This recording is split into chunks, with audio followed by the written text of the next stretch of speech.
Alors qu'Olivia était contrariée de ne rien avoir apporté, sa grand-mère lui a tendu une lettre et lui a dit « Tu devrais aller à l'adresse mentionnée dans cette lettre, chérie. »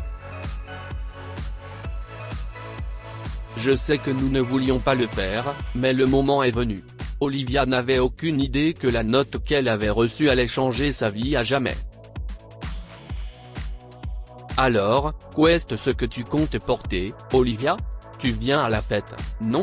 A demandé Anna, la camarade de classe d'Olivia, la brute de la classe qui regardait souvent de haut les enfants qui n'étaient pas aussi riches qu'elle. Ce ne sont pas tes affaires, Anna, a déclaré Olivia avec fermeté alors qu'elle se préparait à partir, mais Anna s'est mise en travers de son chemin. Attends, tu es gêné de ne pas pouvoir t'offrir des robes aussi chères que les nôtres? Si est-il le cas, ne t'inquiète pas, j'ai une vieille robe. J'allais la donner à la fille de ma femme de chambre, mais je pense qu'elle te conviendrait mieux. Olivia a fait un pas en avant et a fixé son regard sur Anna. Pourquoi ne pas la porter toi-même, Anna? Je pense que c'est cette robe qui te définit le mieux. Après tout, regarde-toi. Tu n'as rien de mieux à faire dans la vie que de te moquer des autres et de les tourner en dérision. Toujours la même attitude, tout comme la vieille robe. Bref, je te verrai à la fête demain. On verra ce qu'une ordure comme toi apportera. Comment oses-tu me parler comme ça? Anna lui a crié dessus. Je vais te montrer ce qui te définit le mieux. Elle a poussé Olivia au sol, et tous leurs autres camarades de classe ont commencé à rire. Ce n'était pas une première pour Olivia. L'école de sa ville où elle étudiait était considérée comme prestigieuse. La plupart des étudiants venaient de familles riches, et seuls 10 étudiants étaient acceptés chaque année sur la base d'une bourse d'études. Olivia faisait partie de ce dernier groupe d'étudiants. De plus, l'établissement avait 2 camps, les croqueuses de diamants et les choisies. La première catégorie se vantait de leur richesse et de leur tenue onéreuse, tandis que la seconde était méprisée par la première parce qu'elle ne venait pas de famille aisée. Malheureusement, Olivia ne faisait partie d'aucun de ces groupes car elle était toujours à part. Elle était studieuse et voulait soutenir financièrement sa famille.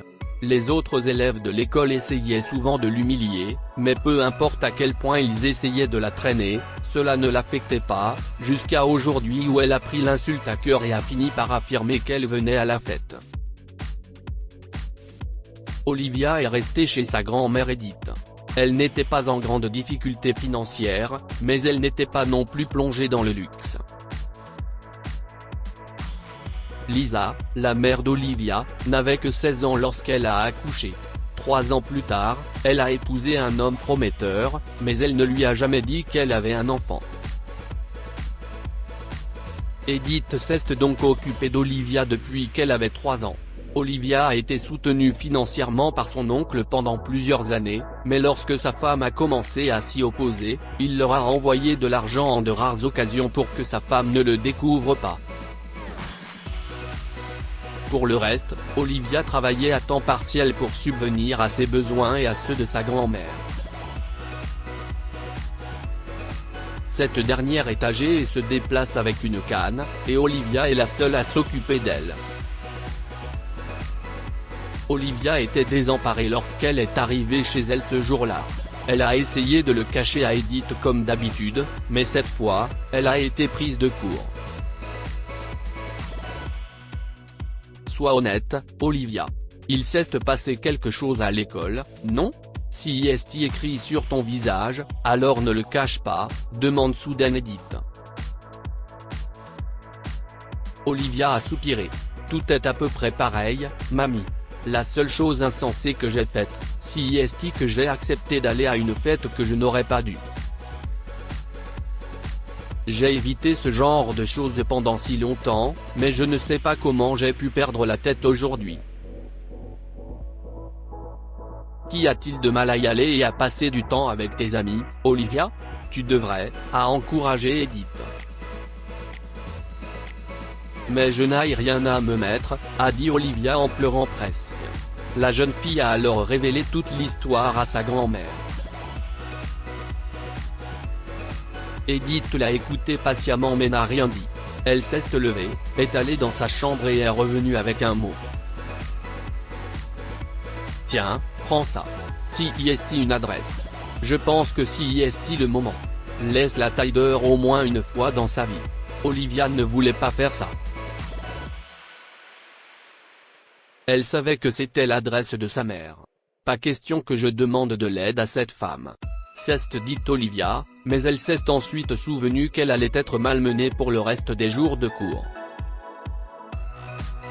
Même si elle se plaignait à l'école, il ne prendrait pas de mesures contre les gosses de riches, et il lui restait encore une année avant d'être diplômée, alors finalement, elle a décidé de demander l'aide de sa mère.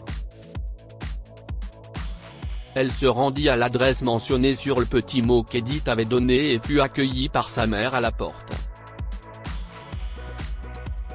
Olivia, que fais-tu ici? Maman va bien? Il ne lui est rien arrivé, n'est-ce pas? Olivia soupira. Tout va bien pour elle. Tu n'as pas besoin de t'inquiéter. J'ai juste besoin de ton aide. Bien sûr, chérie, dit Lisa. De quoi as-tu besoin? Je peux entrer en premier? Olivia a demandé. Eh bien, oui, tu peux, mais s'il te plaît. Détends-toi. J'ai juste besoin d'une robe pour une fête.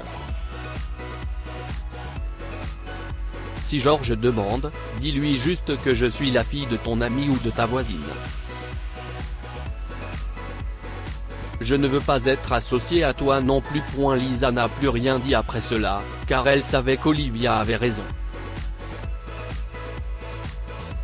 Georges voulait un enfant qui serait de son sang, et les choses n'allaient plus entre eux depuis qu'il avait découvert que Lisa ne pouvait pas tomber enceinte.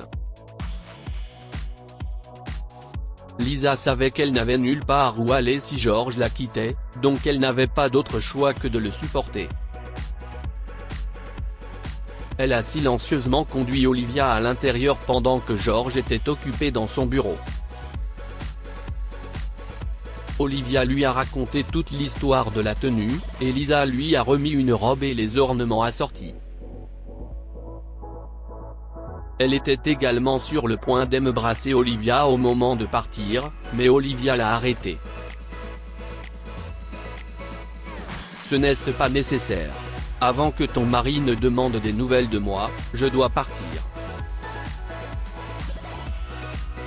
Et ne t'inquiète pas, je te rendrai ta robe bientôt. Le lendemain soir, à la fête, les croqueuses de diamants étaient comme d'habitude en train de taquiner et de se moquer des autres. Regarde la robe de Julia, disait l'une d'elles. On dirait la selle d'une vache, et pourtant elle se promène avec le sourire. Je sais bien, a affirmé Anna. Je me demande quelle tenue Olivia va porter. J'ai hâte de la voir. Ou alors, si cette pauvre fille ne viendrait pas du tout? Les autres filles ont gloussé. Au fait, qu'est-ce ce qu'ils ont ces gars-là? A dit Samantha. Pourquoi y a-t-il tant de monde dans cette foule? Viens, on va voir, a suggéré Anna. Cependant, lorsqu'elle et sa bande de filles se sont rapprochées, elles se sont figées. Tous les gars tournaient autour d'Olivia. Elle était vêtue d'une robe de cocktail rouge de marque, éblouissante. Les boucles d'oreilles qu'elle portait étaient peu communes, et un bracelet brillait à sa main. Pour faire court, elle ressemblait à une reine. Anna et ses amies étaient jalouses d'elle et ne lui ont rien dit ce soir-là, mais quand elle est arrivée à l'école le lendemain, elles ont recommencé à la ridiculiser. Quelqu'un est venu tout habillé hier. Je me demandais si c'était comme dans ce conte de fées où le carrosse se transforme en citrouille et la robe en chiffon quelque temps après la fête, fait remarquer Anna avec sarcasme. Et les gars, et si elle avait volé la tenue quelque part? À ce moment-là, Olivia a perdu son calme. Et si ta famille se retrouvait soudainement à court d'argent, Anna? Qu'est-ce ce que tu feras? Tu crieras? Tu pleureras? Après tout, tu ne veux pas étudier, et sans bonne note, tu ne trouveras pas de bon travail. Je t'ai montré hier comment bien t'habiller. Mais crois-moi, ce n'est pas la chose la plus importante pour moi. Je peux toujours avoir tout cela parce que je sais travailler dur et apprécier les choses. Mais toi? Seul le Seigneur le sait. Une morveuse comme toi ne comprendrait jamais ce que l'on ressent quand on réussit tout soi-même. Alors bonne chance avec ta richesse. Voyons jusqu'à où elle te mènera, a fait remarquer Olivia. Mais quand elle s'est retournée pour partir, elle a remarqué que Lisa était là. Lisa a commencé à applaudir, et d'autres enfants se sont joints à elle. Olivia s'est éloignée, en l'ignorant, mais Lisa l'a arrêtée. Elle a supplié Olivia de lui pardonner, expliquant qu'elle ne s'attendait pas à ce qu'elle se présente à sa porte la veille, mais elle ne pouvait pas se retenir et a décidé cette nuit-là de tout quitter et de retourner auprès de sa fille. Olivia ne la croyait pas au début, mais Lisa s'est effectivement installée dans la maison d'Edith et a commencé à chercher du travail pour subvenir à leurs besoins. Elle a divorcé de George peu après et est devenue le seul soutien de la famille. Olivia a mis du temps à pardonner à sa mère, mais leurs différends ont fini par s'estomper. Que pouvons-nous apprendre de cette histoire? Se moquer de quelqu'un et le mépriser parce qu'il n'est pas riche est vraiment une chose facile à faire. La façon dont Anna et ses amis ont traité Olivia n'était pas correcte du tout. Il ne faut jamais se dévaloriser sous prétexte que l'on n'est pas aussi riche que les autres. Olivia en est un brillant exemple. Si vous avez aimé cette histoire, vous aimerez peut-être celle des jumelles SDF qui héritent de la propriété d'une grand-mère qu'elles avaient perdue de vue. Cette histoire est inspirée par l'histoire d'un de nos lecteurs et écrite par un rédacteur professionnel. Toute ressemblance avec de véritables noms ou lieux est une pure coïncidence. Toutes les images sont utilisées uniquement à des fins d'illustration. Partagez votre histoire avec nous. Elle changera peut-être la vie de quelqu'un. Si vous souhaitez partager votre histoire, envoyez-nous un mail à info@amomama.com. Abonnez-vous à Amomama sur Google News pour lire des contenus aussi intéressants.